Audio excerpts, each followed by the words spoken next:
How are you doing? Uh, it's going to be a very fun, interesting conversation. So, because it's Gen Z, and Gen Z, one of the things that's known about Gen Z is vibes. So, yeah, it's vibes, not inshallah, but vibes. uh, yeah. So, one of the things we say as Gen Z is it's giving, which means how do I put it? Kate, do you want to help us?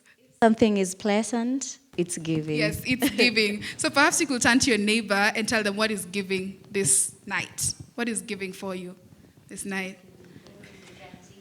All right. You're not turning to your neighbors. Okay, Cynthia, you don't have one. I'm sorry. All right. Great. So for tonight's purposes, my name is Ongaya Mulobi, and I'm a good governance enthusiast. But for tonight's purposes, I am a Gen Z. I think I am the firstborn of the Gen Z generation, 1997. Yeah, that should be the case. So just quickly, I'd get to invite the panelists, and we hope to have a very enriching conversation. To my left is Mr. Trevor Kibet. Trevor is an investment risk advisor working as an associate analyst at Control Risks and an alumnus of Sion's Po. I don't speak French, but I hope I got that right. Awesome. Trevor is passionate about youth empowerment and engagement, particularly in the political and governance arena. Next, he made it very clear that he's not a Gen Z, but he was about to, be part of that generation. He's a millennial. Next to him, we have Mr. Consul. His official names are Job Musimi, but we are going to refer him as Mr. Consul. He'll tell us why he's called Mr. Consul. He's a dynamic Web3 enthusiast with a rich background in marketing, community engagement, and business development in the gaming and tech sectors. He's very passionate about leveraging blockchain technology to drive innovating gaming experiences and community growth. Next, the only lady in the panel plus me, you won't feel so alone, is Miss Kate. She is an events organizer and a young lady who's very passionate about social change amongst teens and young adults. And then lastly, we have Narayan Bugwa. He refuses his official name. He's told me he's just dropped it, Kevin. He's an artist and a writer, and he's an artist whose passion drives him to create social impact stories. So perhaps we could start by asking the room, and I could be helped. We're going to use a lot of Mentimeter just to make the conversation very interactive. How many of us are Gen Zs? You don't have to raise your hand, but we could scan and just respond.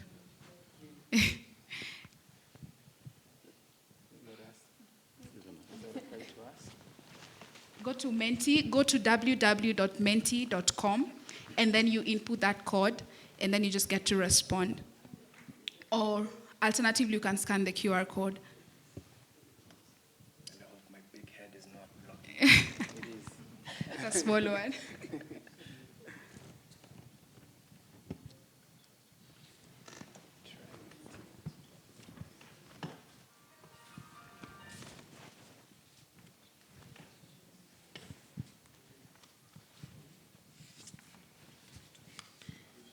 Are we having responses? Okay, awesome.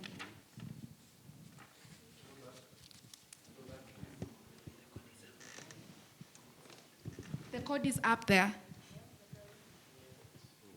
26232650.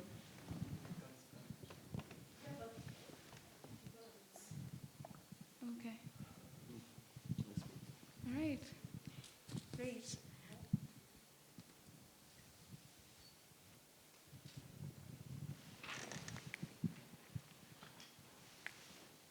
I am trusting at least we have had 80% response rate. Okay, great. So we are having 55% are Gen Zs, 18% are millennials, 17, okay, it keeps on changing. Perhaps we could stop at that. All right, great, thank you. So we have 57% Gen Zs, 21% millennials, Generation X are 14, and baby boomers are 7. So perhaps you're just wondering, who are these people? Gen Zs are the ones who have been born between 1996 and 2015. And then we have the millennials who have been born between 1977 to 1995. And 1965 to 1976 is Generation X, and baby boomers are from 1946 to 1964. And majority of us here are Gen Zs. So I don't want us to talk about, have conversations, and we don't even understand who Gen Zs are. And what are some of the characteristics of Gen Zs? You know, we have been misconstrued to be a microwave generation. What do you think about that? Do you think that's true? Yeah, just to kickstart the conversation. Is that for me? Okay, I can start. Well, firstly, how's everyone doing? I hope you're all right. I hope the wine is kicking in. And also tell us when you're born so that we know Right. if you're an early Gen Z. Yeah. Well, you guys can obviously tell from my extremely handsome face that I'm young. I'm joking. But I am totally Gen Z. And I find that whenever they categorize us as a microwave generation, that's very triggering. But we'll get to that. The characteristics of Gen Zs are, firstly, technically savvy, digitally savvy, well embedded in the financial ecosystem. Some of us are authentic in our style expression. You can see my brother there looking good. And we just have a way of being outspoken. I'll leave it there for my part. Thanks. Hi, I'm Catherine, Gen Z, 1998, so close to millennials, but not really. I think one of the qualities I'd say or characteristics of our Gen Z that I subscribe to is we are very, very aware of our mental health and we like to travel. Yeah, that's something from me. Yeah. Yeah, in terms of the accusation, let me call it that. I mean, yeah, there's elements of instant gratification, and when you think of it, we are so used to convenience because we've been born into an era of convenience, and everyone else is talking about how hard it was for them to communicate, to do things. But then for us, it's not as hard, and we want to even make it more efficient and even easier. So maybe there's elements of truth, but then there's also the other side. Yeah. Great, and I think from the kind of the outside looking in, I'm born 94, so maybe just 3 years late on the Gen Z train. But I think I just wanted to hear from them as well, and you could see even the language. I think one of the beautiful things I love about Gen Z is their communication style and their language. They have language for almost everything. When we talk about social justice issues, he mentioned triggering. I was like, yeah, that's such a Gen Z word to use. I think these are words that these are words that we didn't have access to, maybe, or like we're not, being able to articulate our mental health, social justice issues, and I think these are things that we'll talk about more. But that's something I admire about the Gen Zs, and I think it's a bit unfair to call them the microwave generation, in my opinion. I'll vote for you guys. Yeah, let me try and vote for you guys. I don't want I don't want also any backlash as well from Gen Zs. Yeah, but go ahead. Nairobi, if I may, if you call us a microwave generation, I think our parents and our great-grandparents ran so that we can walk. So this is what we know. If this is where we are, that's the difficulties that you are dealing with. What you are dealing with then, the boomers would say for millennials, they had it easy. So every generation prior thinks the generation ahead have it easy. Yeah. I love that. And can I just add to that? Yes. Before we get to this, because I'm sure it's going to reoccur in the conversation, I just want to ask everybody, what's wrong with wanting things now? There's absolutely nothing wrong with that, right? So let me just toss that out there, get the audience thinking, then we'll circle back. All right, thank you. As I listen to you, I'm wondering, is the Gen Z a homogeneous group, or we are having a lot of intersectionalities also within that? And so, let me just leave it at that. The media team, could you help me play those videos, and then we'll get to Kate. Welcome to a very booked and busy day in my life because the manifestations, guys, they're coming true. Okay, this is how it started. So this is my assistant. I told her to say hi. So she is a hard worker, okay? She came in bright and early in her bonnet and her gown and just got to work. Just look at that. Admirable. So next was hair duty, and before this, I was like, babe, I know you're a hard worker, but you have to shower. I was kind of getting worried about that, but she did. She took a shower, and then the wig was prepped, and now it was time to pack all the clothes. We had pulled looks for the one photo shoot and the two events. She's a celebrity stylist, she's an assistant, she's a hairstylist, she's a lot of things, just like you name it. And then we got to the studio, and that's now me, not the assistant, okay, just a different person. And I was getting ready. I was feeling myself, like, look at that lip combo, like, get into it. Okay, then it was time to start. I was a bit nervous and I always do such weird things when I'm nervous, but then I started getting the hang of it, and I was like, yeah, I'm ready, team, let's go. So this was photo shoot number 1, a very exciting partnership that I'm announcing soon. And here I actually had a team. I had a set designer. I had a person on lighting, photography. Like, I actually had a team, guys. I was so happy. Anyway, then we got to shooting. It was so fun. I can't wait for you guys to see the results of everything. I was trying to blow a bubble and it was not working.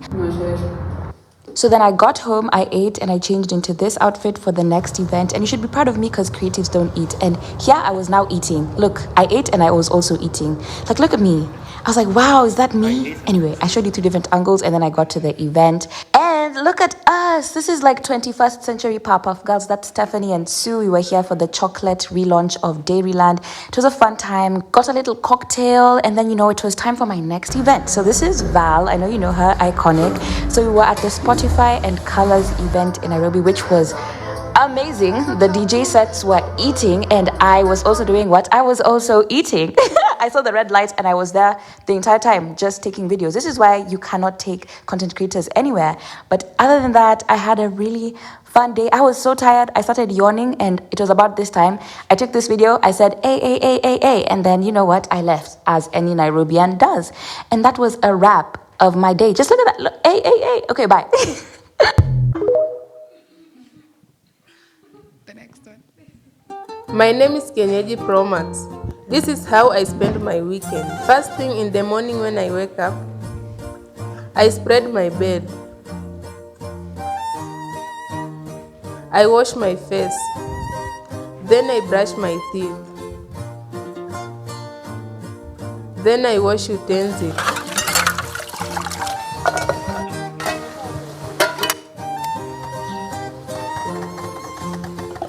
This is Pindo, my pet dog.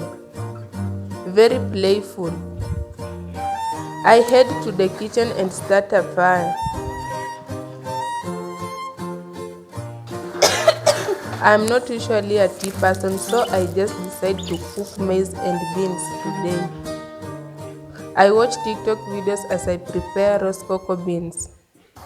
Niaje wase, ni Kenyeji Promax hapa. I know I'm very dark, but the darker the berry, the sweeter the juice. Oops, maji kenda. As I cook, I head to the farm to pick some supplies. Then I go to the river to fetch water for the cows and to wash my uniform. After that, I check on the food and it's ready to be fried.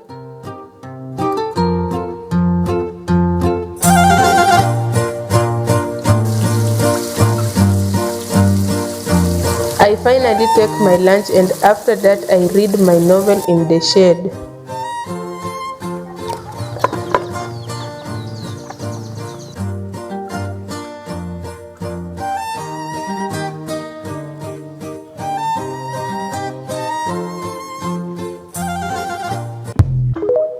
Thank you. I'm sure you are seeing the differences as day and night. So, Kate, you've worked with young people, and of course, you're also Gen Z. what are some of the, expound the differences that we see, in these intersectionalities? Yeah. As you've seen from the videos, we clearly have two very different Gen Zs. We have the Gen Zs who live in urban areas and the Gen Zs who live in rural areas, the Kienyeji Pro Max. So I know because we live in Nairobi, we're exposed to the first clip, the Tamima clip, because we're used to seeing the lavish life and everything. But then, like, majority of us are living outside Nairobi. That is the reality for most of Gen Zs who are living outside urban areas. And that goes to show, as Job had said, technology has made it easy for both of them are content creators, but the way they live their life is completely different. So as much as we're saying we are microwave generation and everything, yes, the microwave is happening for kienyeji in the village and still for a person in town, which goes to show that the person in maybe Kadhonzoeni, somewhere in Kitui, will not feel left out because siezi fikia your level, because they can do content which will relate to their own specific niche, while the other lady has content which relates to the other specific niche. So of course, there's pressure for lifestyle and everything, but then you can always find content for the niche that you're looking for. Yeah. All right. I come to you, Mr. Consul. We see that the workplace has really evolved over time. And I was reading an article, and the Gen Zs, they were saying that the article said that they are valued and they are feared in equal measure. One said that Gen Zs want to be hired for their personality and not their productivity. Because, in fact, they said, we set the vibes, chief vibes officer. So what does it mean for Gen Z in their workplace? How are they adopting? What are some of the careers that are of interest to them? Right, that's a very good question. And I want to answer and dissect that question right from the beginning of it all. We'll take, for example, the Gen Z who's born in 1977. And that 77? 1997, Okay. sorry. And what does that mean? That means they're 26 years of age currently, right? The whole somewhat human life cycle is you get born, you go to school, work, then death. That's the summary of it. So when this 26-year-old was being released into the workforce, what happened? What happened? COVID, right? I actually graduated no different from those TikTok videos you saw. It was recorded, it was fake claps, and it was, okay, now you're out of the system. But you're being released into a marketplace that has been direly affected, right? And what did COVID do? COVID forced automation and AI to get introduced into the workforce. COVID also introduced working from home. I'm very proud to say I've never walked into an office. Never. And I want to die having not walked into an office. Half of the time I'm dressed as you guys see me, but right underneath, and maybe you can go to the next slide, I'm in my boxers. Because in the COVID era, when you're working from home, all you have to do is turn on your webcam. So that's the work-life process that I essentially spoke about, how, yes, you're born, yes, you go to school, but once you get released into the workforce as a Gen Z, it's a whole completely different workforce. And you guys can actually see in this image right here, guys were told to dress up, how they were dressing up for the meetings at home. Everybody's looking all suited up top, but at the bottom, you're in whatever you want, your pajamas, so on and so forth. And I believe that event by itself has affected a lot of things that we need to discuss about way often. So the Gen Z has to adopt to these digital tools to make themselves digitally savvy. The Gen Z has to consume from the internet because you couldn't go to the shop downstairs. We were all being forced to be indoors. right? One thing that I've noticed, to answer your second question, that the Gen Z really likes is media and entertainment, right? Everybody is dreaming to be a content creator. This might be different from prior generations where the aspiration was to be an engineer or a lawyer. But if I'm looking at someone on TikTok, simply go, yes, no, no, yes, and they're earning way more than a doctor, what am I going to aspire to? Right? That's the reality of the Gen Z, and it's been affected by all these macroeconomic, global, geopolitical events. I'm just wondering, how do we then get to balance? Because we are not in this world just as Gen Zs alone. The ones that are employed are probably employed by, people who are millennial or Generation X. How do we get to have a balance? The other day I was hearing of a story of a Gen Z who got at work at 12 noon, and they said, but where's the problem? I've delivered. What is it? So how do we get to, balance? Right, that is actually such a great example. Coming to this event, I was running late. And I knew for sure my friend right there would just be like, oh, that's how Gen Zs are. They're always late. And I wanted to come here specifically on time just to root for my people. I believe what COVID did was accelerate a trend that was already happening. Technology was becoming at the forefront of civilization, whether we wanted it or not. And the adoption rate was just at the snap of a finger. So I'm really thinking it's for the old guys to adjust to this new way of life, because it's a new economy, it's a new ecosystem, and it's very fast-paced. Wait, what's our part? Our part in what sense? What's our responsibility? Right. So we actually find that it's upon us to start educating those who came before us.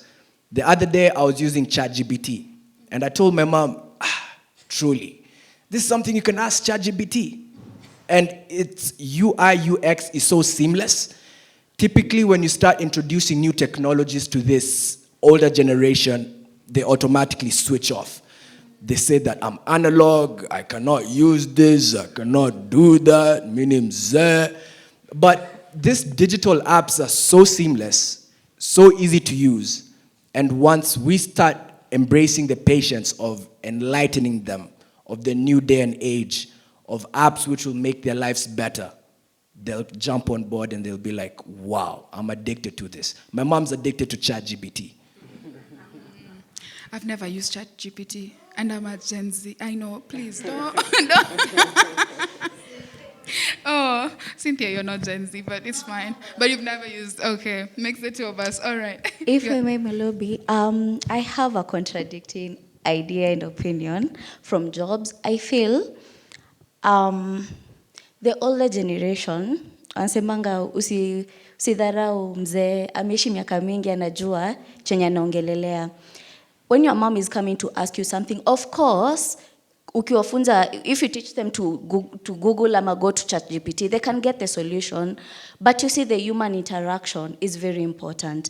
And that is why our generation is facing a lot of loneliness and all those other mental health issues. It's because when your mom is interacting with you, asking the most stupid question, that is how you get to socialize and know, oh, kumbe mom is interested in this perfume. Kumbe dad wants this farming thing, da. But then if you show them, yes, this is the ChatGPT you can use, when will you ever interact? Because every time they're calling you, they'll be like, hey, I'm being an inconvenience to my son, to my daughter. So I don't know, we need to find a good balance, because yes, there are things we need to teach them, but also I feel there is a part that there's some soft skills that we need to get from the older generation, because you don't live in a vacuum. These older people know, they have lived life, and internet is very young.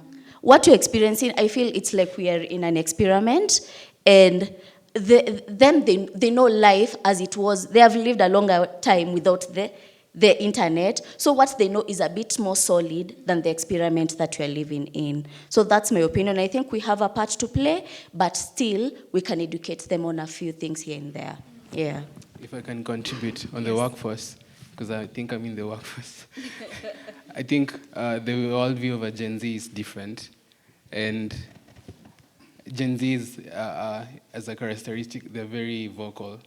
So I think we see things differently, and in the workplace, we challenge things we see done in a way we feel is not efficient or doesn't really work for us. So I feel like for what you asked, what we can do is continue being more vocal, but also have empathy and want to listen so that we kind of strike a balance. Yeah.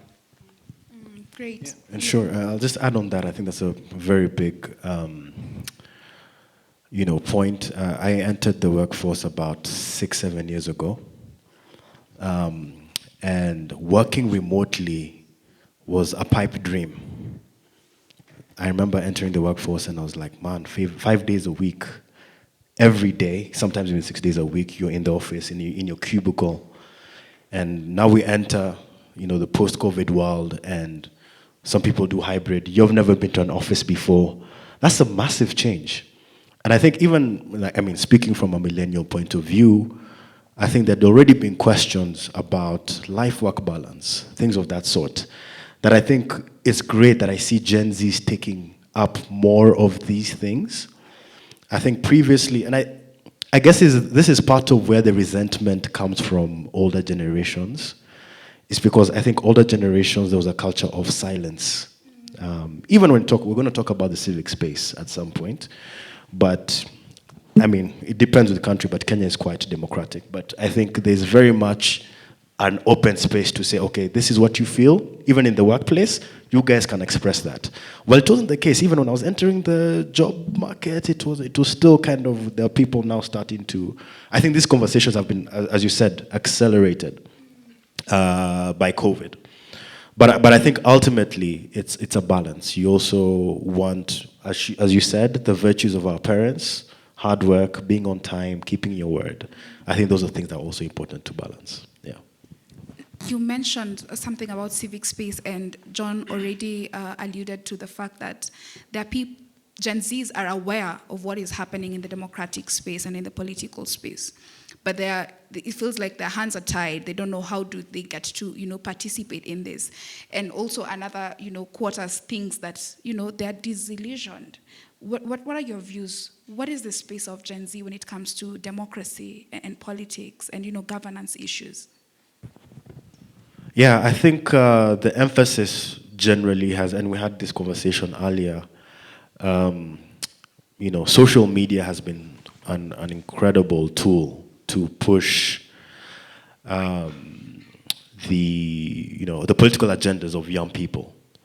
And I think the first time, when Facebook was still kind of in its nascent form, I think the first big kind of political movement or issue that sprang up from Facebook was, I think, the 2011, it was the 2011 or 2010 Arab Spring. And then over the years, you started to see, the internet and social media has been used more as a platform. But there's a book that I would recommend that we all read. It's called Analog Politics, Digital Democracy by an author called Nanjala Nyabola. And she looks at how, social media from WhatsApp, Facebook has affected the way we do politics. Unfortunately, and we just also had this conversation earlier with Mr. John Githongo, these spaces have become increasingly privatized and they're not as democratic as they used to be. So before it was, you kind of have your voice and somehow organically you'd grow. But now it's more of the algorithms are kind of reading or you can pay for a premium price to get your voice out there. So how democratic are these spaces really, in essence? But they're still very powerful spaces and very, very powerful platforms on TikTok, on Facebook that could be used to, kind of drive that political conversation. And I'll try not to expound too much on this, but there's also the other threat. We used to talk about, the surveillance of free speech in media, traditional media, television, etc. But is there more of that, even in social media? I mean, there are other countries, neighboring countries like Uganda. Uganda, you can't access Facebook, for example. That's also something to think about. So it's, sorry for my bit convoluted answer, but it's definitely a platform that young people could use. But I'd love to hear from you guys how maybe you've seen maybe some examples of political engagement on social media and whether it's still a viable platform. Yeah. Sorry, I'd love Astrid. to hear from Kevin and Kate, because I know they've worked with young people, and there's a report that speaks to also, young people and the involvement. And the group that we're looking at, they fall under Gen Z. So what are some of the issues that you found out? Okay, thank you. So, to your question on democracy, Gen Zs ask a lot of questions, and they want to understand how they can get engaged. So, because the assumption is Gen Zs are all disillusioned, they all don't care about the system, they don't care about politics, but that's not the truth. Because we walk around the country so much talking to young people. Young people want to be engaged. Young people want to be heard. They have grievances they want addressed. But then for a young person, the pathway to engagement is not really clear for you. So you're not sure how you can effect change. So yes, there's a system, there's even elections, but there's even so many questions about those elections, the credibility, the candidates themselves, what they stand for. So young people are frustrated because they know what's supposed to be happening, they don't see it happening, and they don't know how exactly they can make that happen. And that's what sort of leads the disillusionment, because then you're frustrated and you're in the middle and you're not sure what the pathway to healthy engagement is. But then when they find forums to engage, they do show up and they do participate. But sometimes even information on these avenues to engage isn't really available. And you have to actively look for ways to engage, and a lot of them don't know where to start. Yeah. What he said. What he said. Young people, I think we are jaded because you are told, get an ID, enda piga kura. When you elect the right politician, things will flow. We do that, then nothing flows. If anything, everything gets worse. So you're left wondering, okay, I did the little that I could. Now what more can I offer? Yeah. All right.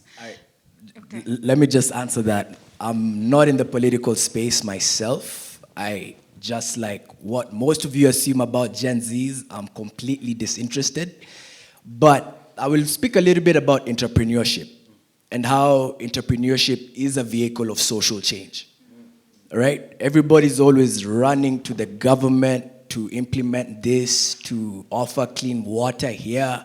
But I'm seeing, just like my friend stated here, they're very bright, prime minds coming from these ghettos themselves. And that's the beauty about tech, right? And they're using platforms such as social media that are enabling them to leverage and reach masses and digitally scale. So I think in my generation, we're definitely not waiting for handouts anymore. We are impatient. We will not keep knocking and asking. We will take it upon ourselves, and it's through entrepreneurship, at least for the urban Gen Z. I understand that there are limitations to starting your own somewhat practice due to funds and the mental capacity to do so, but I truly believe that those in my generation in Africa are utilizing digital apps, are utilizing web pages, and starting their own ground movements. You can clap. You can clap. All right. Kevin, you talked about the Gen Zs being very informed. And I'd love us to just, have that poll up so that we get to see where are we on, which social media apps are we on. Okay. Yeah. Mentimeter, we're still using the same. I think if you already input the code, you don't have to do that again.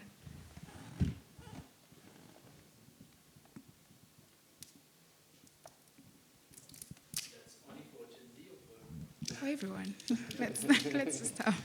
Yeah.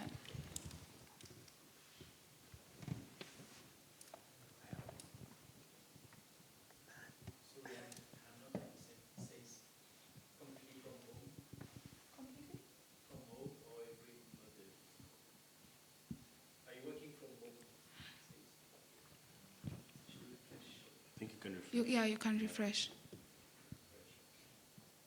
I'd even forgotten Twitter is X.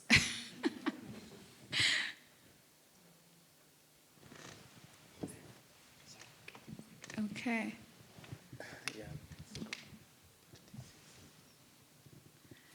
I know who Nan is. I know the owner of that response. Oh God. Okay. All right, great. I think we'll stop at that. The next one. 23 responses. That's fine with the numbers that we have in the room.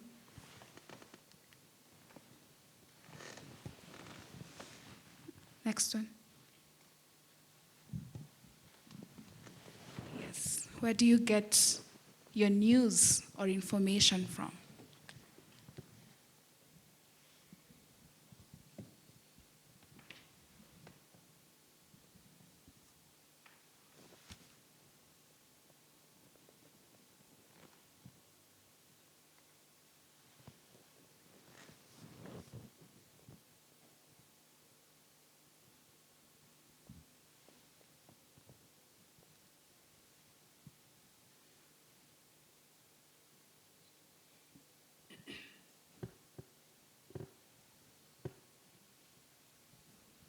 What's up independently? That's an interesting one. If you can speak, I hope you will get to hear your views. Bunge Wananchi. Aha. Reddit. Interesting. I'm hearing some of these things for the very first time. All right, great. We could stop at that. Kevin, I'm sure you've seen the responses. Yeah. Where are young people getting the information from? I think this sort of just confirms it or paints a picture. But as someone said, the Gen Zs are very digitally native, and a lot of them access news and information on social media. So they use social media platforms to discover news and information. This is in form of trends or just things that are viral. So maybe someone who said what's up is the nature of news on social media is in a way that it's shareable. And a lot of it is easily shareable on WhatsApp. So maybe there's also those who forward news articles. I know like The Continent is a magazine that's purely rolled out on WhatsApp, and you could get like a subscription and you get like a monthly newsletter or something. So yeah, young people are using digital platforms, but there's also the young people in rural areas, like Kate mentioned. So for them, it's radio is still big and TV. So it depends on where they are and where they're placed and the level of access they have.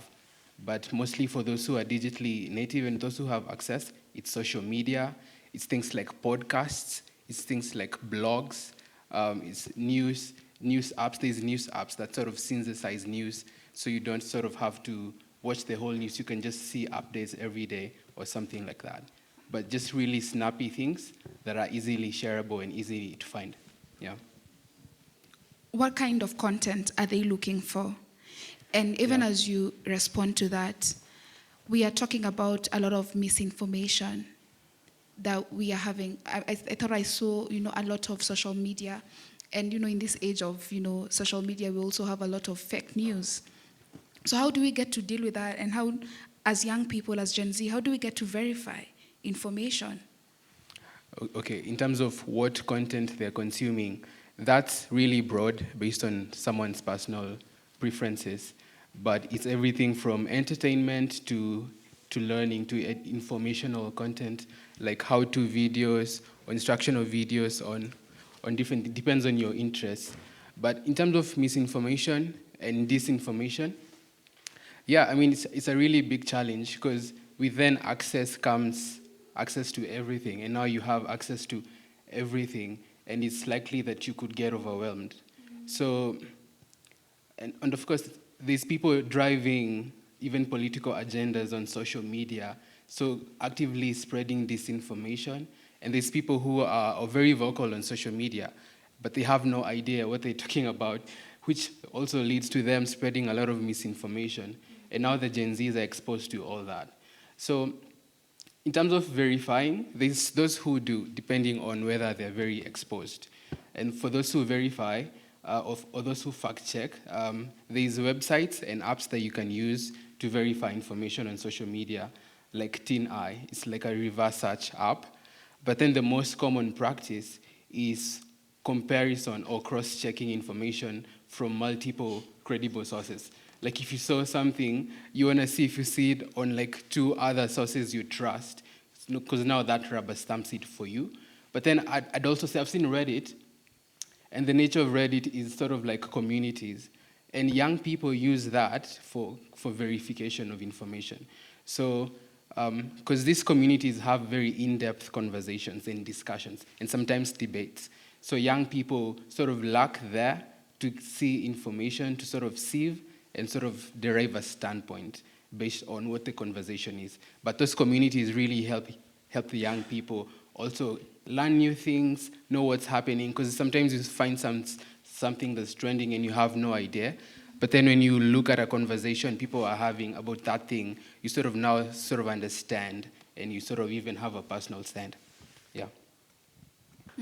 Thank you. I am thinking, and Consul already talked about entrepreneurship. We are living in such uncertain times when it comes to our economy as Kenyans. And I know this is the African reality, but let's speak to our context as well. A lot of, there's inflation, high taxes, unemployment. How are young people coping with that as Gen Zs? How are we getting to cope with all, myriad of challenges? How are we coping? Right. Yeah, definitely things around the world will leave you confused. There are always different camps of thoughts. Some think we're in a recession, others don't think so. You wonder which thought you'd subscribe to. You look at the unemployment stats, but you look at the fact that the economy is growing and you wonder, what? Like what is happening, right? I actually forgot your question. I started ranting. As you remember, let me ask him to just... No, I forgot the project. question Yes, altogether. Okay. I'll do that again. There's a question I want us to respond to on Mentimeter, on the loans.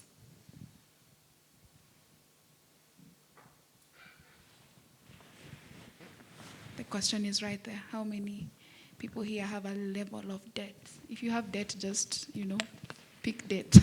All right. So right. let me just come again.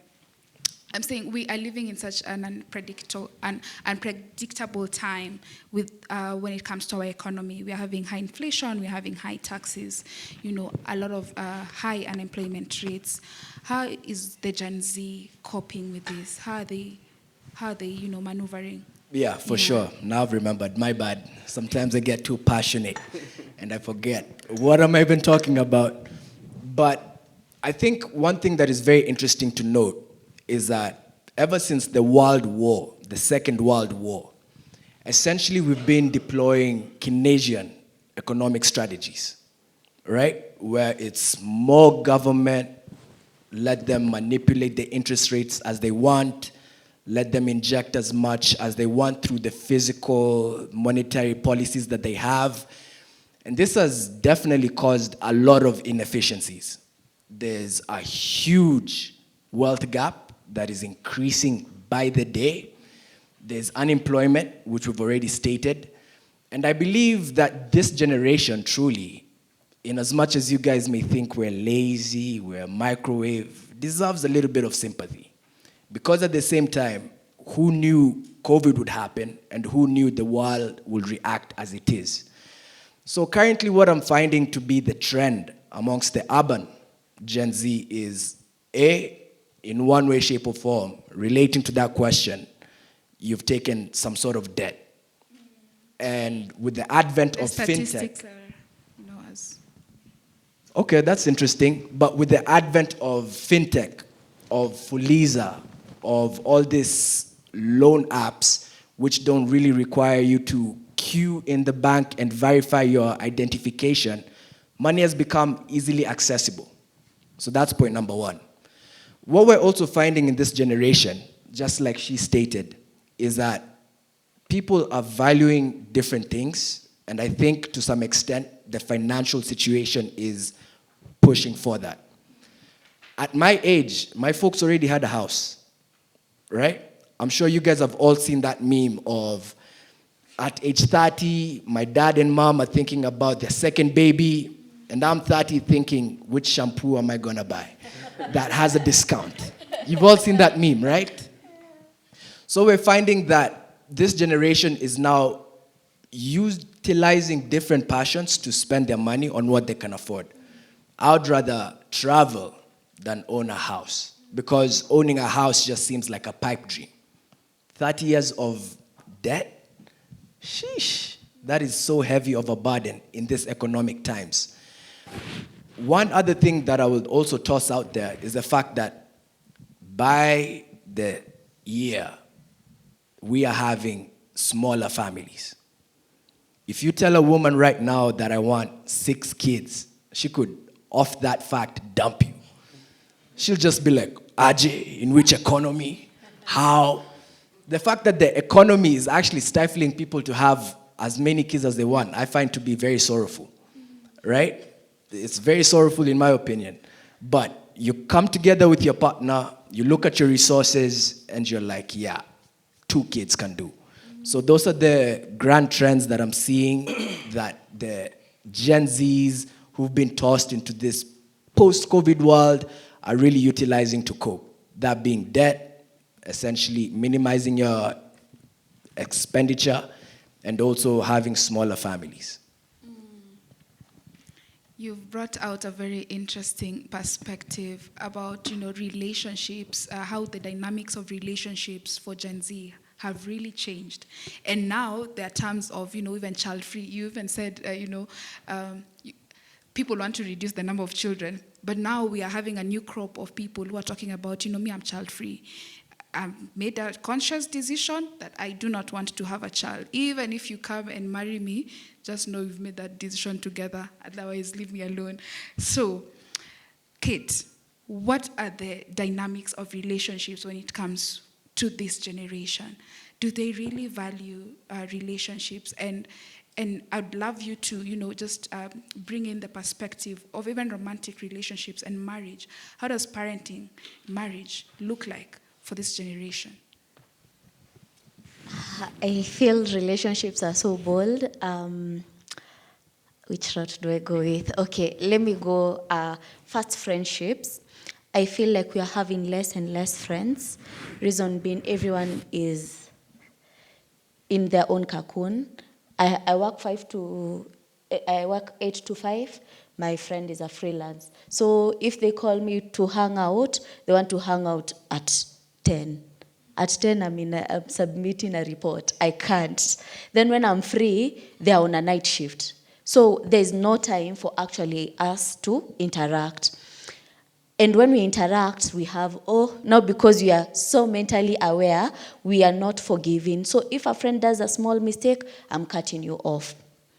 Small things. That is why, if you do your research, you'll see there's a high rise in loneliness in Gen Z because we are in our own spaces. Like Job had said, we are doing hybrid and working from home.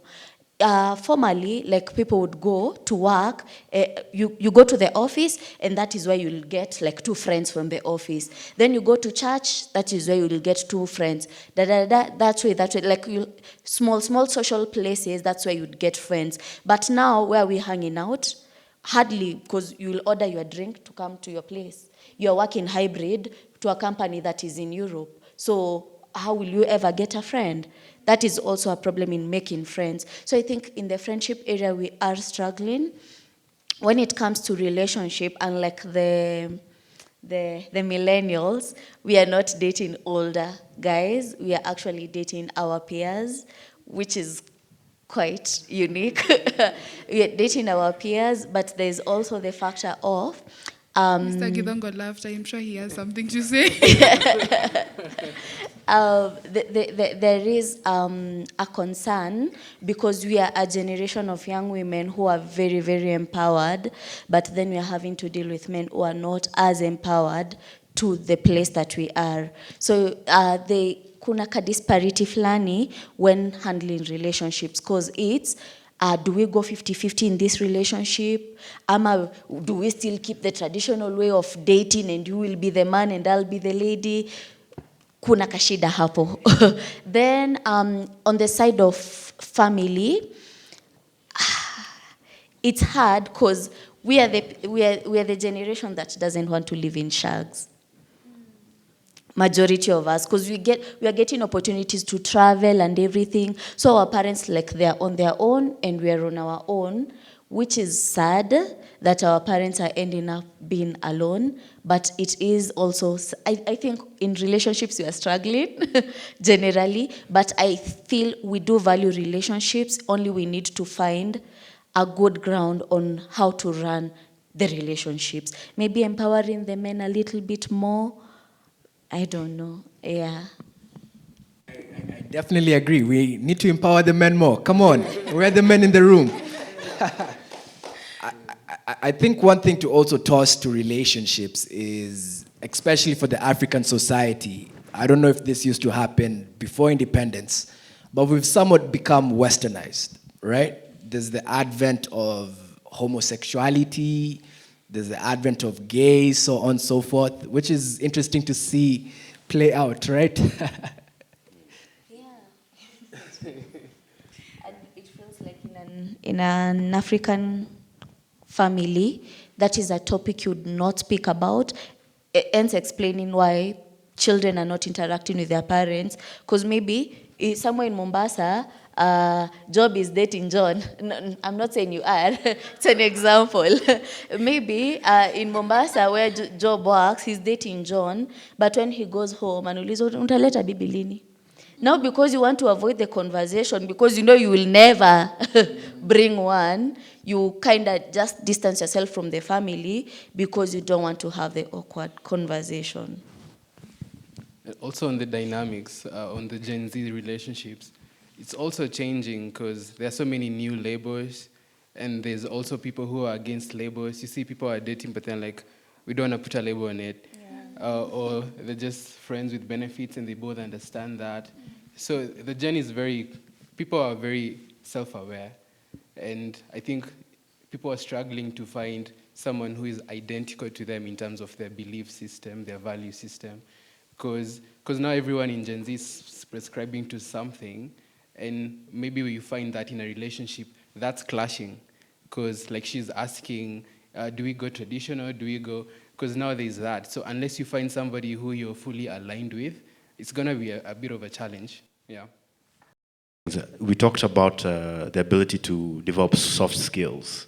Like, how do you approach someone? How do you give someone grace if they've made a mistake? Well, that's part of friendship. Friendship is like friendship or being in a family, giving someone grace. Maybe there's less tolerance in that sense. And then also just being on your phone all the time. You build community in these online communities, but face-to-face. I've seen it a lot with some of my younger, and maybe they're still growing, of course, but there's also a bit of like anxiety with social spaces.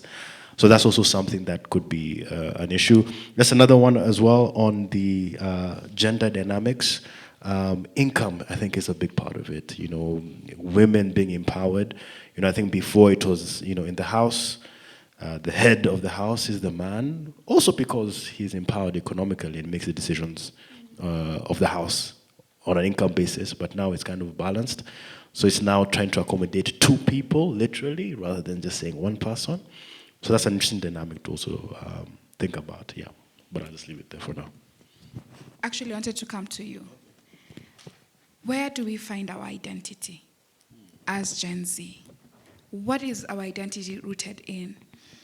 When you talk about the ideals of Pan-Africanism, where do we stand as a generation? When you talk about African Renaissance, where are we at? What defines us? Do we allow ourselves to be labeled by our ethnicity? do we allow ourselves to be labeled, by the different identity tags?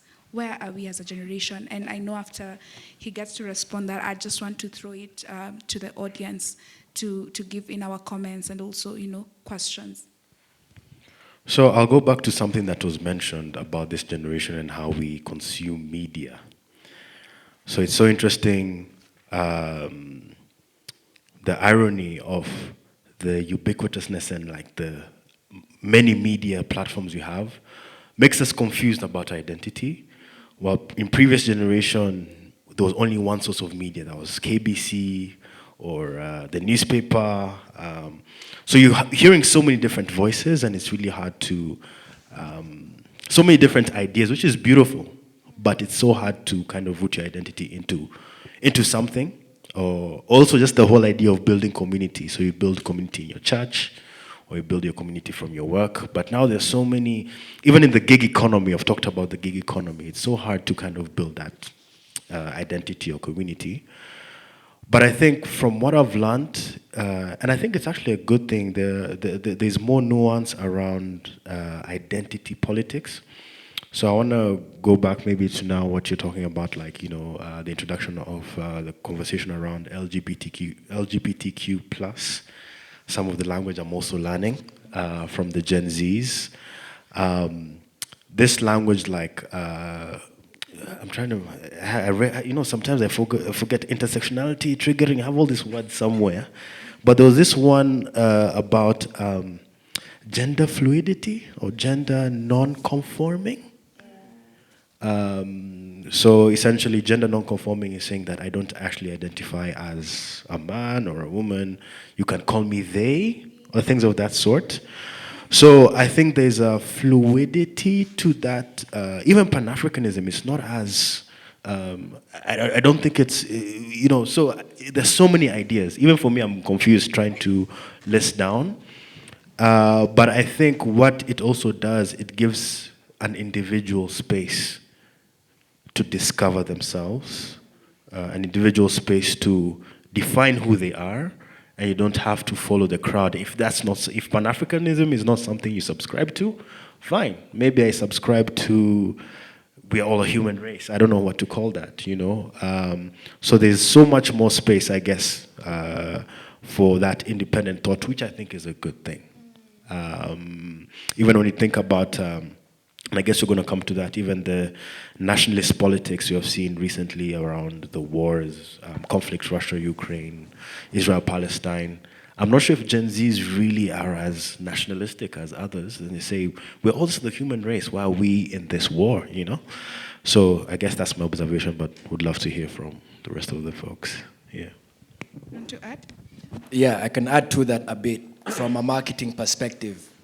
I feel like these days, if you're targeting an ad, you're not really doing so from a standpoint of just demographics.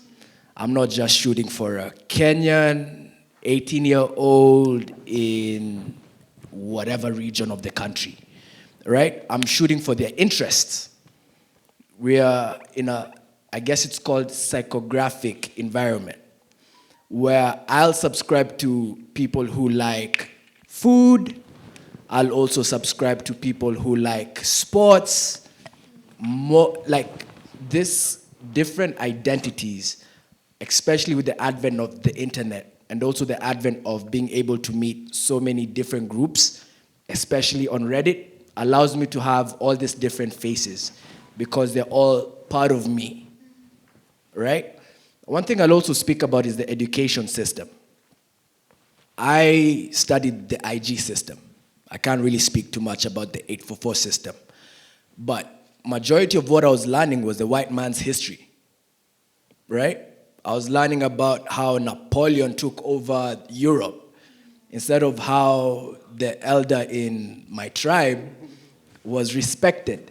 So I think that has also somewhat played a role to the urban Gen Z, at least, in their identity crisis. In terms of Pan-Africanism, if I can just mention, so there hasn't been a lot of information on what that is, on how someone can get involved.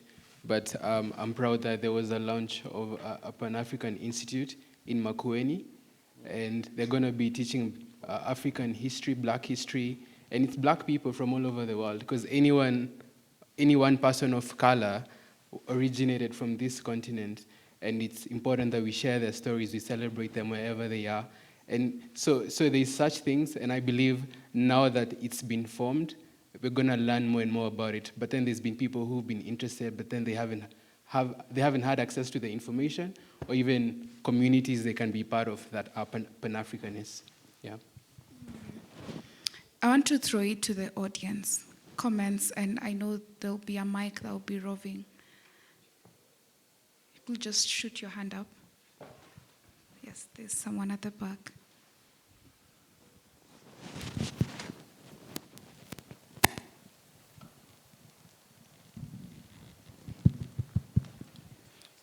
Oh, well, thank you. I'm going to be quite brief. My interest particularly is the aspect of democracy. Like you've said it earlier, Gen Z has an inclination towards democracy, but the results are not what is expected. Particularly, I'm going to give an example. In France, the Minister of Education is 34 years old, 3-4. When you compare the situation here in Kenya, where the Minister of Education is 6'4", 64 years old. And so when you look at the education of the future of the continent, and the person who's meant to pioneer that does not align with the perspectives of who he's meant to serve, that comes as a bit of, it has its own backlash system-wise. So now, sitting where we are as a Gen Z, and we being the leaders of tomorrow, instead of saying that, yes, there isn't much we can do, we feel unempowered in such a system, what are some of the ways through which we can make the most out of this dire situation? That we can have more people, younger people, in positions of leadership and influence, rooting for other younger people to get into positions of leadership and influence. That's the first thing. Secondly, I appreciate his perspective on psychographics, whereby we no longer live in a world of democratic demarcations, but psychographic demarcations, whereby you have a kid somewhere in Bangladesh, has never left Bangladesh, but if you speak to him, he's like, hey, yo, my nigga, what's up? You know, this is what's up, man, what's up? He's never left Bangladesh, but he speaks like a guy from South London. That's the aspect of psychographics which I appreciate from him. So that's it, just particularly the aspect of leadership and having younger people finding themselves in leadership spaces, and the boomers and the Generation X's to step out. Thank you. Thank you.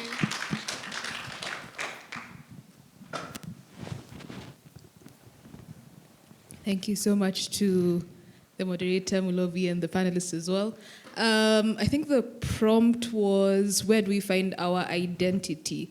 And for me, as one of the early Gen Z, 1998, December, I would say that as a newly fresh 25-year-old, I'm seeing a lot of people embracing an aspect of conservatism in a lot of things that they do. As much as there's a lot of like this, I guess, new age, different approaches to what we understand about identity and dating and relationships, I'm seeing also a very vocal segment of our Gen Z people embracing what they consider traditional values. So let's say, for example, yes, we have women who are empowered, who are extremely like successful in their careers, but now there's a push for femininity. We have so many people who are now promoting the idea of what does a feminine woman look like, because people have realized that for too long we've had this image of you're the strong black woman. You have to always be on point. You can't, put down your walls. You can't be vulnerable, So like there's a lot of people who are contributing towards now the traditional identity, I guess, of what a woman looks like, so that even if you are a career woman who's contributing to the household financially, you are embracing certain roles, like let's say the nurturing aspects of a woman. So I've seen, especially on Twitter and on Reddit, so many people now are literally, I guess you could say, burning their capes of this superwoman identity. And they're now embracing the idea of, you know what, I'm comfortable in being provided for. I'm comfortable in being, let's say, second to the captain of the home. And I'm seeing a lot of people also embracing the idea of we don't have to go so hard, like especially as much as we have our dreams and as much as we are empowered, we don't have to be extremely out there. So I'm seeing a lot of people who are embracing, I saw like this Forbes article, which is talking about lazy jobs or lazy girl jobs. And people are no longer going to, let's say those very hard, for example, myself, I have this background in engineering, but a lot of people are now really like not geared towards a technical space as much. They're now taking more of the creative side. So myself, I can see myself more in creative spaces, and I'm seeing like the value in that. So I think there is a bit of a reverting aspect to the way we're doing our things, and also a promotion of religion. I can see a lot of people going back to church. I've seen so many people actually embracing the idea of God and really like just seeking that in a lot of the things that they do. So there's a lot of confusion still. People still like also need to understand, okay, what exactly is God? What is the concept of who we follow? Why is it that we follow the Bible, for example? So there are a lot of like different debates on that particular topic, but I see overall a pushback, like the rebels of today are now more traditional in the way that they do their things, if that makes sense. But yeah. Absolutely. Yeah. And I think I've seen this joke. I keep on agreeing with it. I don't know who fought for our rights. And so women, like, I don't want to work. Can we just continue, just stay at home? Yeah, so that's very true. And it's a question we're going to tackle about spirituality and faith. There's a hand. Hi everyone, my name is Linda and I'm happy to be here. I want to say thank you to the panelists. The discussion has been very riveting. And just to give a comment, I think Gen Z is a lot of things, definitely. But the one thing that stands out is the questioning mindset that we have, where we find that people are no longer interested in the traditional or predefined way of doing things, and everyone has a more independent way of thinking. And just as Mr. Consul alluded to it, entrepreneurship is becoming a thing where people are no longer, they're no longer more inclined to like looking for jobs and becoming employed, and they're looking for their own employment and creating, and we're also creating solutions for the society. And I think that's the best part of it, because as Africa and as Kenya, we need to forge forward.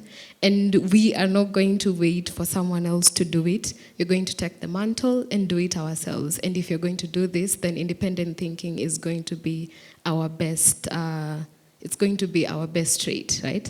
Yeah, thank you. Thank you. Any other comment? All right, there's a hand here.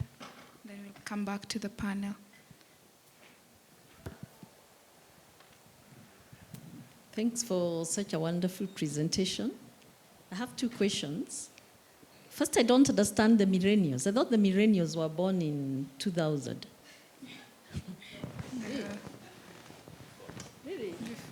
Because they represent the millennium. Anyway, I don't know when the millennium was coming. Because I know there is the XY generation. So for me, I thought the millennials were the same as Generation Z. Okay, that's one of the clarification I did know. Then, I have a problem with this generation of Generation Z, as it's called. Obviously, I'm not in your generation at all. Like what Job is saying, most of them work at home, and they are very creative. I don't dispute that. But now I'll forward into the future. Like, let's give yourself 20 years to come, not now. Now, let's imagine your generation is all stuck in the house with computers and doing a lot of creativity in the, with technology. Who is going to be running the government? Because you have to be physical somehow. We still expect you to be the MPs of 20 years to come, the presidents then. So if you look at the fast forward ahead, now your generation will be running the government. And most of you, by the way, work from home. I've observed that. Everyone is with a computer and all that. But now the structures of government are done physically, Everything to do with governance is done physically. So is there going to be a very big space in how governments are run and the public sector and everything that works with it? That's my concern, actually. You want to go? I could go. I'll actually start with that. Some of the concerns that have been brought up in research or in public domain around, one, what you've just talked about, the use of social media, being on the computer all the time, sedentary lifestyle that we have all kind of adopted. I think on the one hand, I think maybe someone will talk about it, is I've also experienced it, having worked in education previously with some of the younger Gen Zs, their attention and focus, the ability to focus, has been heavily undermined by how ubiquitous, you have at the palm of your hand your phone. When you're bored, you go to your phone. When you're bored, you get onto some type of computer.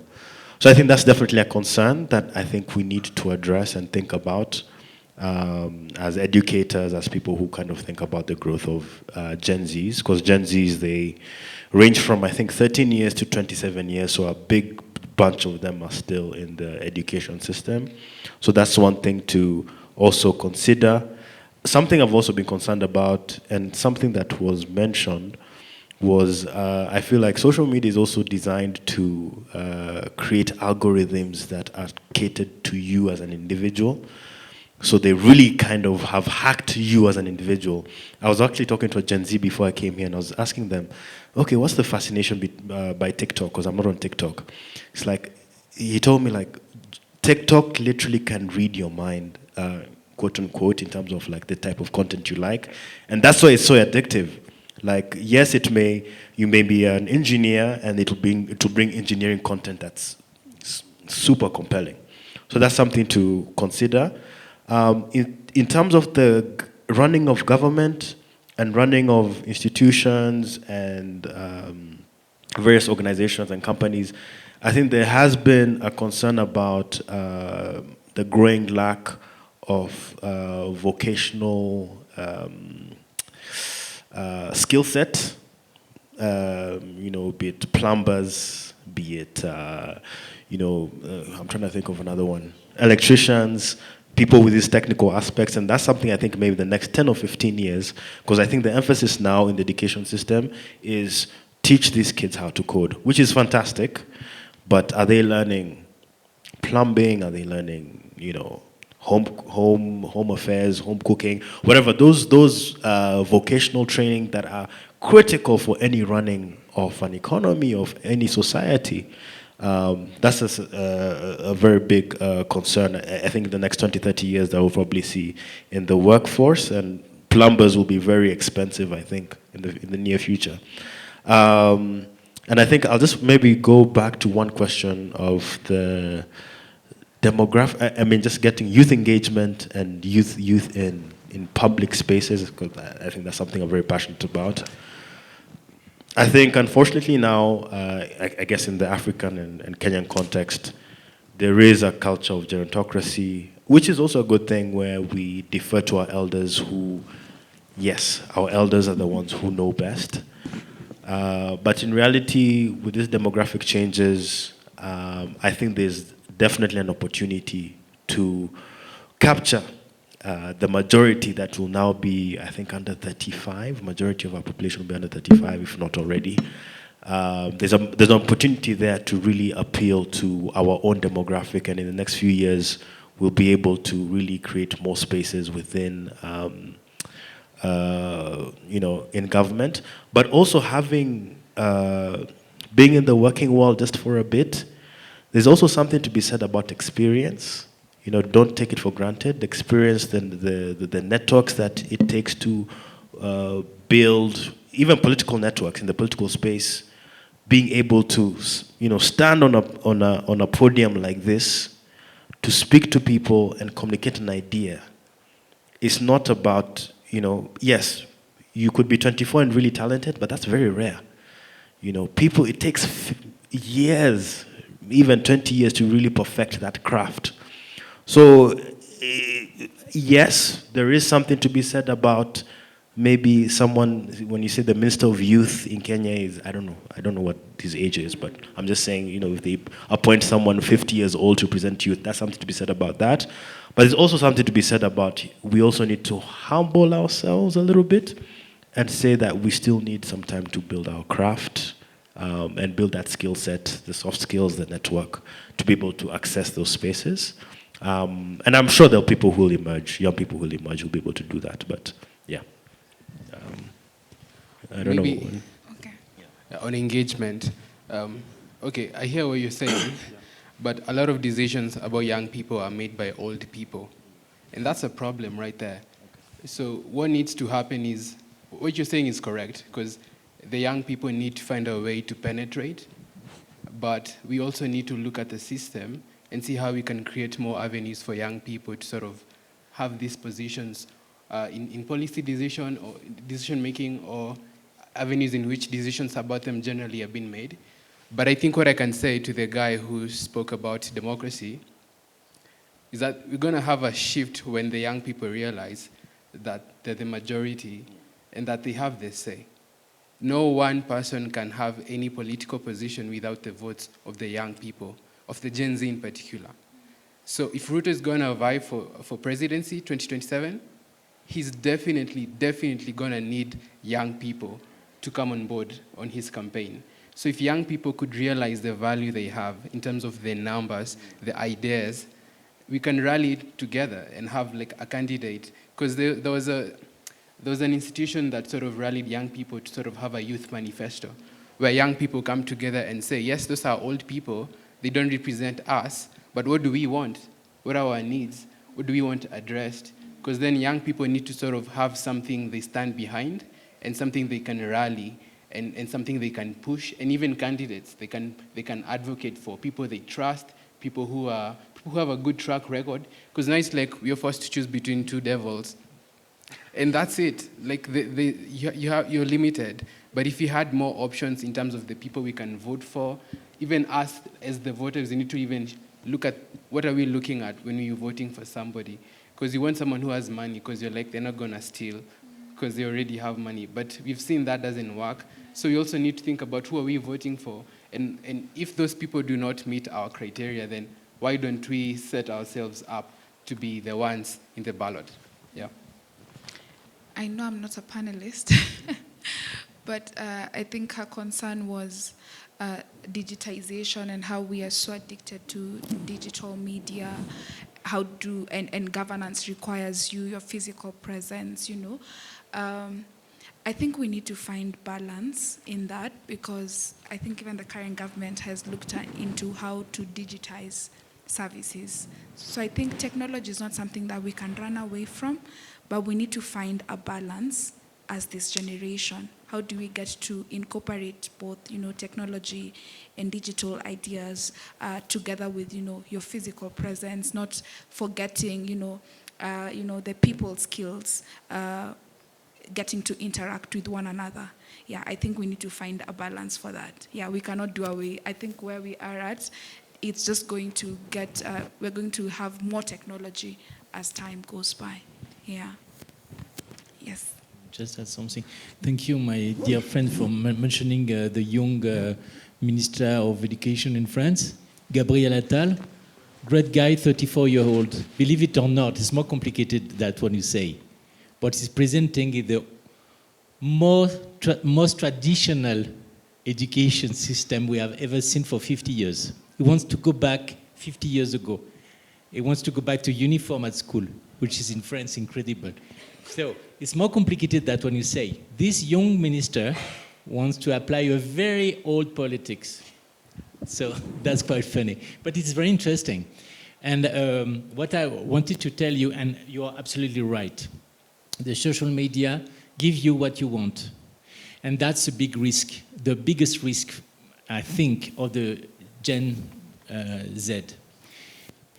When I was young, in the car of my father, when we go for holiday, you have only 3 radio stations. So you are obliged to listen to news, classical music, jazz, pop music, rock. You are obliged. Now, the young generation is fed with their own food. And you don't have this mixing, as you said, when you go to the office, you're obliged to meet with other people. You're obliged to meet with other personality. You're obliged to mix with other generation. Me, I'm obliged to work with my dear colleague Arcita Waters, for example. And that makes me bigger. That's my big better, because it obliged me to be outside of my normal limits. And that's what I think the risk of this generation, which is beautiful. You have a beautiful generation because you are nice people, globally speaking. You are aware of things, you are tolerant, you are nice people. But the risk is that you are fed with your own food, and then you are not mixed with the other fights and things, and this could be the auto-destruction of your own things, because you don't, like a virus, you are not immunized by the other things. You see what I mean? But I thought the discussion very interesting this evening. Do not feel disempowered. Truly, you just need to step out there, engage in research, and realize there's so many groups on Facebook, on Reddit, so on and so forth, that you can participate in, right? In blockchain technology, we have a segment called ReFi, which stands for Regenerative Finance. And there are people utilizing new tech. For example, I sat here with a man called Ibrahim, and he didn't need to go to his county commissioner or whoever in Mombasa to feel the initiative within to bring people together to go collect trash that has been left in the beach. You have the power. You have everything you need. And what's, in my opinion, more effective than a vote is how you spend your money. Research into the brands that you're essentially buying from and empower them. And that way you can start making change slowly and surely. Do not depend at all at any guy who's 60 or 20. Let's move away from identity politics. If the guy is 60, if the guy is 70 and he has the right idea, I'm behind him. Not necessarily a woman who's black and energetic just because she's a lady, right? We have to also move away from that narrative. To my sister here, I'm also in agreement to that camp. If I had someone just paying my bills, I'm not going to work. What am I doing? The corporate world is super competitive. It's toxic. You have to deal with all of that.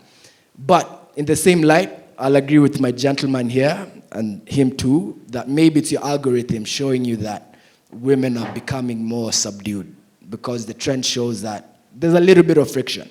But of course, it's a discussion that's being had on almost all trending podcasts. It's something that is emerging as a conversation Gen Zs love to discuss. So I'm sure there's going to be information discourse and things of that nature that are going to make young ladies realize that, yeah, the way they've been doing it is how it should be done, or works for me, right? To answer my friend here, in 20 years, sheesh, I don't think there's anybody going in the office. We're all fired, and there's AI working for all of us. We are all somewhat getting a salary at the end of the month, universal base income. That's my prediction of 20 years from now. I don't foresee myself going to any office, especially with the very fast trend of automation and AI, right? I'll also just answer my sister there. Just because things have been done a certain way does not mean that's how they should be. And I'll give an example of FGM. That's a sensitive topic. But it's something that has been occurring. Should we continue having it? Right? So it's upon us to actually utilize our innate characteristic of being impatient to start governing these changes. We don't need all that red tape.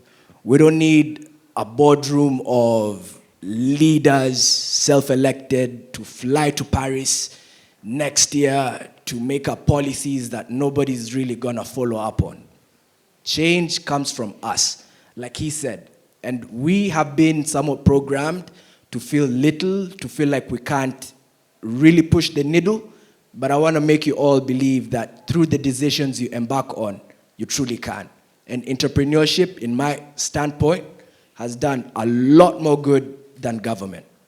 We actually need government disinvolved. We just need the government, in my opinion, only working for property rights. The rest, we can somewhat self-govern. And that's a strong point, but that's what I believe. I'm sure Mr. Gitango would have an article to write about that. Thank you so much. Those are wonderful submissions. I just want us, as we wrap up, I want us to speak on mental health, because we are very woke, we know so much, but we still happen to be the ones who are most affected with mental health issues, depression, bipolar, all that. How are we making sense of all this? How do we grapple with mental health as a generation? And also, how are we making sense of spirituality and faith, which is something that Bijou Bijou said, how is this generation making sense of spirituality and religion? Are we oblivious of matters faith? Yeah.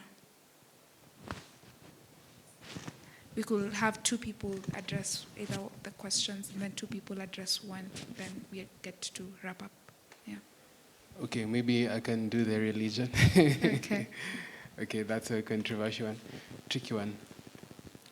Like she said, there's a rise of traditionalists, and I think that's in retaliation because of the rise in secularism.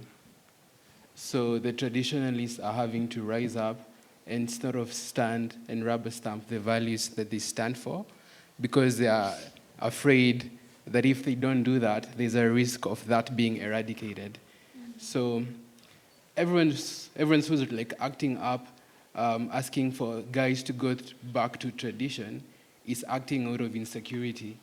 And that's because of the trends that are coming up. So for instance, someone said, and I think they're right, they say the fastest growing religion is disbelief. So there's an increase in the number of people questioning, like she said, questioning religion, questioning God, questioning how they've been brought up. And like you said, it's about identity, and religion is about identity, and it's about how you identify. And a lot of people are coming of age and not really having aligned their belief system with what they've been doing, and you're having to sort of craft your own path. And I can say for religion, for the Gen Z, there's so many segments. There's the traditionalists, there's those who are really open, and there's those who have like, I don't want to call them funny beliefs, but there's so many conspiracy theories out there. And now with social media, they're very accessible, and there's very vocal people who rally behind those conspiracies. And young people who haven't necessarily found an identity are very prone to fall for those people and also like prescribe to those sort of belief systems. So there's also that, and it's growing. So I can say there's no saying they're religious or they're not. There's everyone. But then the most common theme I'd say is openness and willingness to question and craft your own spiritual path.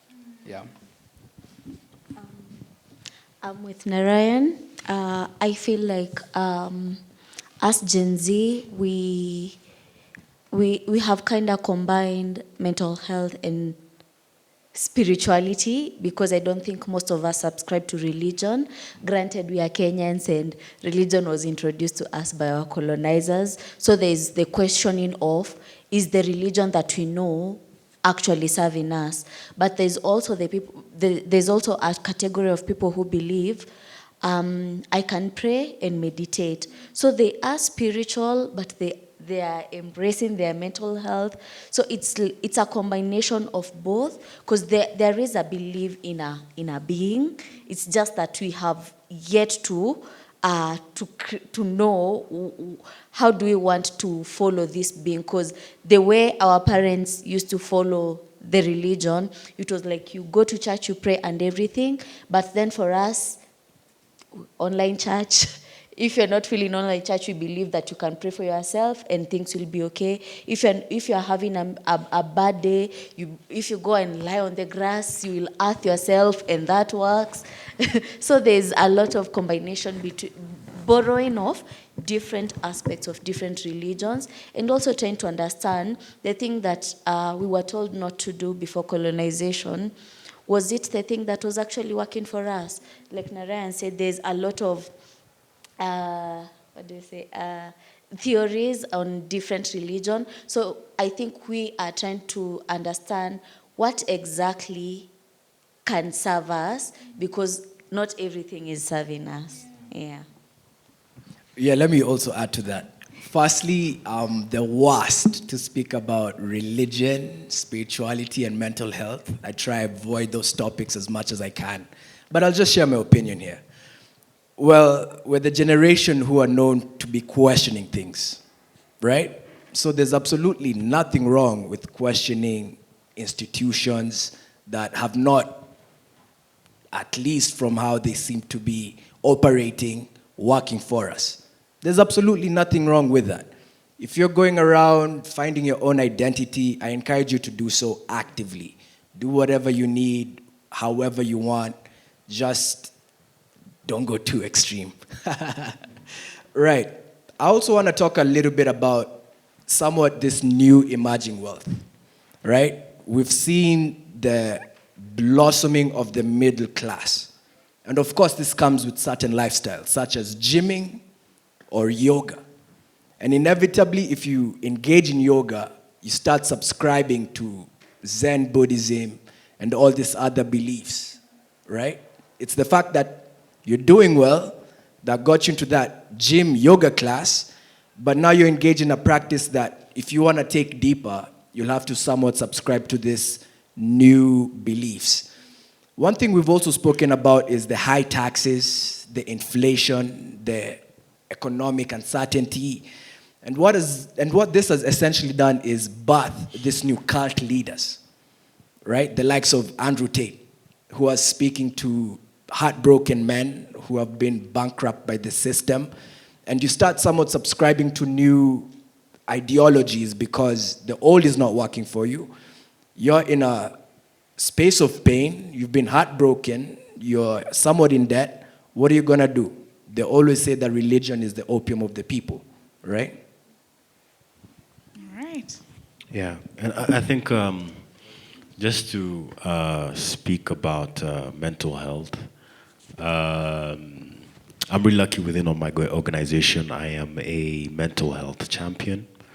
All of the work we do can be very heavy. So one thing that has really helped me, and I think one thing that I alluded to earlier was community and building community. And I think that's something that's underestimated. During the COVID period, we weren't not able to do that. So I think given the instances of mental health issues, I mean, granted, there are other issues around just not being able to move. But I think community is everything. And there's something to be said about, okay, there's also the religious aspect where going to church, it helps, or going to a religious institution also helps in some form, because you're building that community, you're going to work. So for me, my encouragement to Gen Zs would be build communities wherever you are. Build a community of, this has been so nice.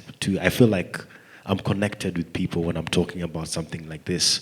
Build communities in your interest. If you're interested in gaming, in health, in how do you connect with people? How do you bounce off ideas? I'm all for therapy, for example. I won't, I'd say go for therapy. But there's also something about just being able to confide in a friend and confide in someone, confide in a family member. And that's something that we're increasingly losing, I guess, with a more digitized world. So I think on the mental health point, just build community, and I think I'll end with that. Yeah. All right. If all of you would have a chance, maybe with the government officials, we've talked about so many strengths that the Gen Z do have. How does the government get to harness these strengths that this generation does possess?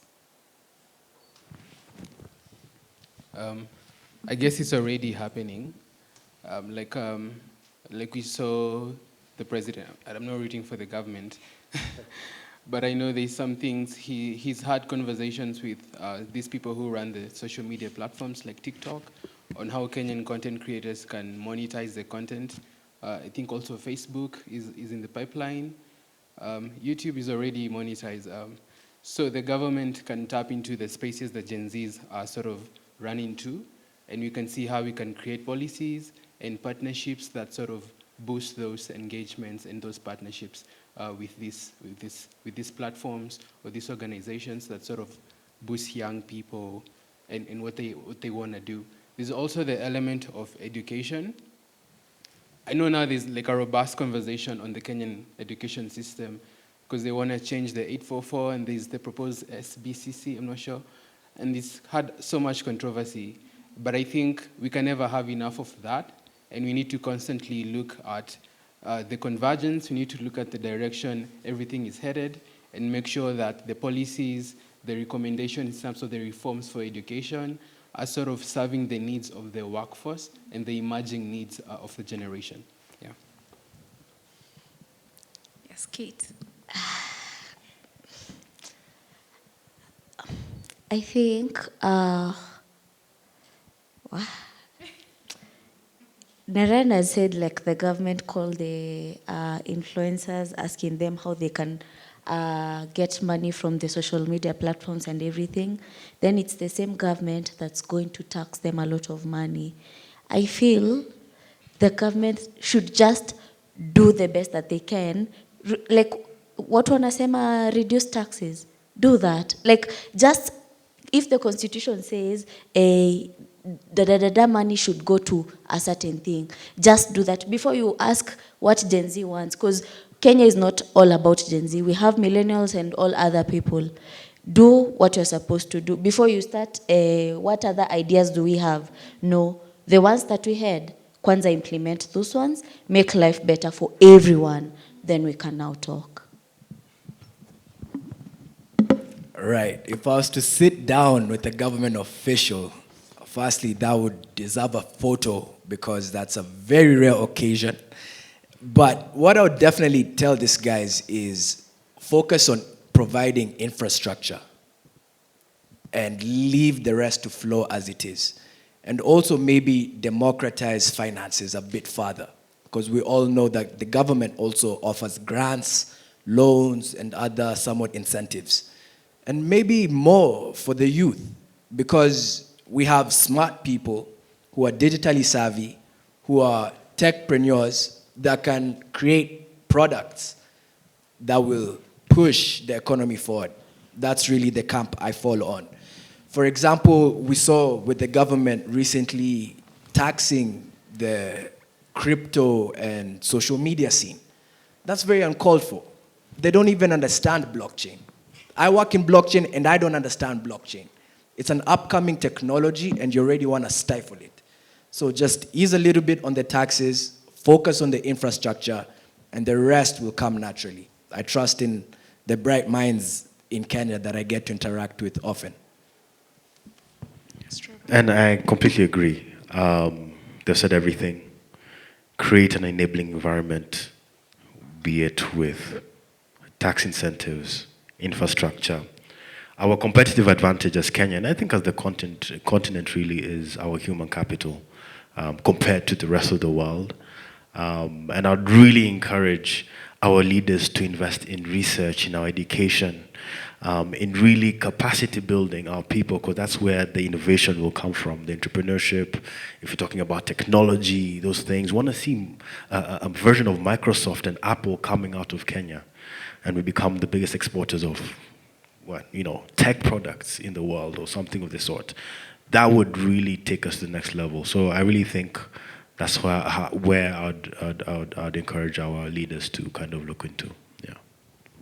To finish off on a very fun note, if you're to be born again, which generation would you want to be born in? As we end. I don't know much about the previous generations, really, honestly, but I'd like to be with the ones that had psychedelics. I don't know which ones those are. Maybe baby boomers, so long as they had psychedelics, I mean, yeah. I think I'd still choose Gen Z. I like it here. You like it here? Job. If I was to be born again, I'd also just do this Gen Z. Tech is so cool, I'd never want to leave it out. I'm kind of conflicted. I think baby boomers, because they had pretty much free education. If you had a good education, you probably have a very good housing. But I love Gen Zs because of like the authenticity, the creativity. You could say, "Oh, I'm going to study music in college," and it's not. Yeah, it's not like a side thing. You're not a lawyer and a musician. It's like you're a musician. So a bit conflicted, but yeah. Thank you. What about you? Oh, wow. Now that you've asked, I don't know. But I think I like it here. I'm a Gen Z, but as we're just talking about the intersectionality, it's not like a homogeneous group. So I borrow quite a lot also from the millennials, but I love it here. Let me just remain to be a Gen Z. Yeah. Thank you so much to the team, lady and gentlemen. It has been a very informative discussion. I'm sure you've learned a thing or two if you're not a Gen Z. And, probably, I know Mr. Gidongo is going to write several articles for sure. I hope all of us are going to look out for the elephant just to check out what they're doing. Thank you so much to Alliance Francais, Sions Paul, and Shujaz, who also we have Kate and Narayan from Shujaz on the panel. Thank you so much, audience. That has been a wonderful time. Till next time, asanteni sana.